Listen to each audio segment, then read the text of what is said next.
Hello and welcome. I'm a hotel AI expert, and I'm really pleased to be here to welcome all of you, the students of Europe Hotel School, to your online learning journey.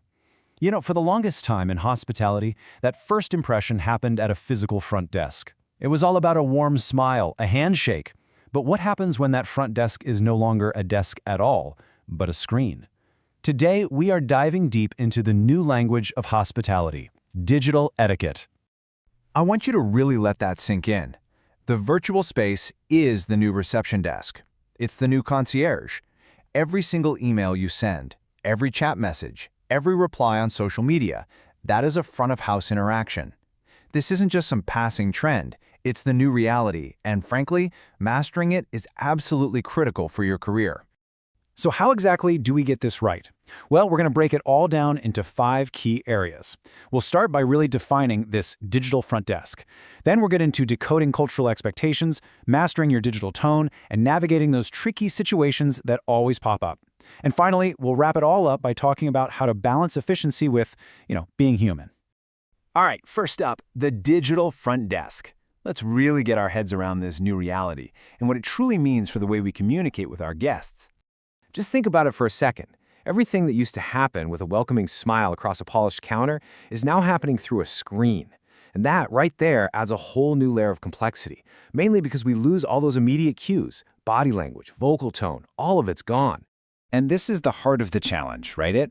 Cultural expectations. A simple message, maybe just the word okay, followed by a period. Well, from one person, that's just a quick, neutral confirmation. But to a guest from another culture, that period could feel cold, maybe even a little passive-aggressive. Without seeing a face, tone is just so easy to misread. Our job is to learn how to navigate these subtle but incredibly powerful cultural currents. Okay, so building on that idea of misinterpretation, let's dive into our second section, decoding cultural expectations. This is all about learning to understand and adapt to different communication styles from all over the world. Take formality, for example. It's a huge spectrum. A guest from Germany or South Korea might expect a very structured, polite, formal message. On the other hand, a guest from the US or Australia might prefer something much more casual and to the point. Now, neither approach is right or wrong, but knowing the difference is absolutely key to building that initial rapport. So what's the playbook here? What's the rule? It's actually pretty simple. Always start with polite professionalism. Use respectful greetings, proper sign-offs. Then, if the guest writes back in a more casual, relaxed way, well, that's your green light. You have permission to mirror their style a bit. It's the perfect way to stay professional while connecting on their level. Now, it's not just what you say, it's also about how fast you say it. For guests from some cultures, say Singapore or the US, a super fast reply signals that you're efficient and you care. But for others, a guest might actually value a slightly slower response that's more thoughtful and complete. Understanding this helps you manage their expectations from the very beginning. And this leads us to the idea of boundaries. A message that lands at 10 p.m. might feel perfectly normal to one guest, but it could feel really intrusive to another. The key here is to be proactive. Use things like automated replies or clear notices about your operating hours. It's all about setting clear expectations and showing respect for everyone's time. So, knowing the cultural context is one piece of the puzzle. But how do you actually make your text sound warm and professional? Well, that brings us right into Section 3, mastering your digital tone. Think of this as your practical go-to toolbox. Simple little phrases like, "I'd be happy to assist," can instantly warm up a message. And pay attention to the punctuation. Using 3 exclamation points might seem enthusiastic to you, but it can come across as unprofessional to someone else. It's all about subtlety. And emojis. They're a perfect example of this. They can be a total minefield. A really great rule of thumb? Let the guest take the lead. If they use a smiley face, it's probably okay for you to use one in return. But if they don't, it's always safer to stick to professional language. And when it comes to sending visuals, remember that less is almost always more. Instead of blasting someone with 10 photos of a room, just send the 3 best ones and add a quick caption explaining what they're looking at. This stops them from feeling overwhelmed and makes sure the information is actually useful. Of course, even when you have the perfect tone and you follow all the rules, things can still go sideways. So that leads us to Section 4, navigating tricky situations. Let's look at some real, actionable strategies for when communication gets tough. Look, Delays are going to happen. It's inevitable. But how you handle them is what defines your professionalism. This simple three-step process can turn a potential negative into a real positive.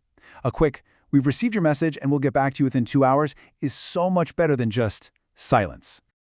Now, this might be one of the hardest digital skills to get right, interpreting dissatisfaction. Not every unhappy guest is going to spell out the problem for you.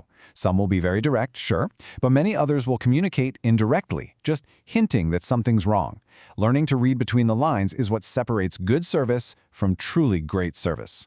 This quote right here is the perfect example. A small issue sounds pretty minor, doesn't it? But in many cultures, that's the most polite way someone can flag a really major problem.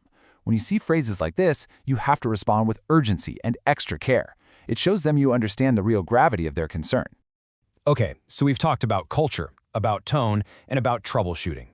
Our final section is all about bringing this together and focusing on the ultimate goal, balancing efficiency with humanity. This is it. This is the core message of everything we've talked about today. Yes, technology is amazing, and it lets us be incredibly efficient, but we can never, ever let that efficiency come at the cost of the human touch, because that is the soul of hospitality. So here's your goal, your mission. It's not just about answering questions quickly. It's about using every single digital interaction as a chance to build a real relationship, to create that feeling of a warm welcome, even if you're thousands of miles apart. And if you only remember one thing from our time together, let it be this. Above all else, be clear. Simple language, short sentences, logical structure. This ensures that every single guest, no matter their cultural background or their language skills, feels understood and taken care of. So I'll leave you with this question to think about. How will you make your very next digital interaction not just efficient, but genuinely, memorably welcoming? Your digital front desk is open for business. Thank you for your time.